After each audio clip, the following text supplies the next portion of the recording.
just like that, and then I can pull myself up the board if I need to, and I'm going to paddle. Dan Westerkamp knows how the ocean is no match for even the strongest of swimmers. Last year he saw a struggling surfer stuck in a rip at Bethel's Beach and was able to bring them back safely to the shore. There was someone out there. They obviously stayed in the shallows to start with, and then they got sucked out in the current. They couldn't get back in. They started panicking. They threw their board away and tried to swim in, which is definitely not the best thing to do when you've got a flotation device, but in a panicked state people do some crazy things.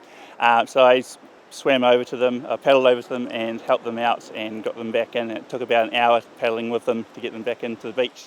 It's a scenario familiar with many surfers across the Motu.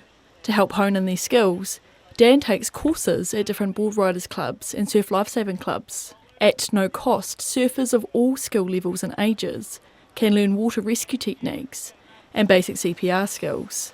The course can be completed by people as young as 10. So we've had surfers from all ages and abilities, right down from little kids all the way to surfers that have been surfing literally their whole lives, 50, 60 years, which is awesome.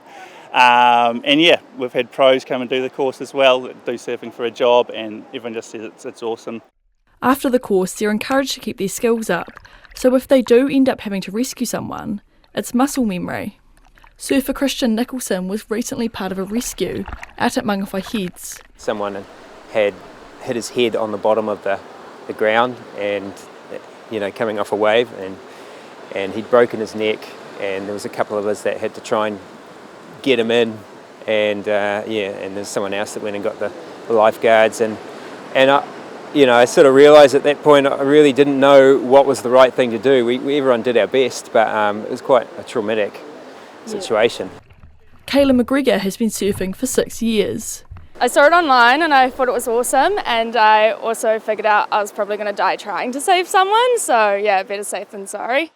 Grant Bradley says the course teaches surfers to think like surf lifeguards. If you're a surfer, just keeping being observant and kind of thinking like a clubby really, and stepping in. And just these techniques about getting people on boards, you don't really think about it until you're instructed at a course like this. Courses are run in the evenings from 5 till 7.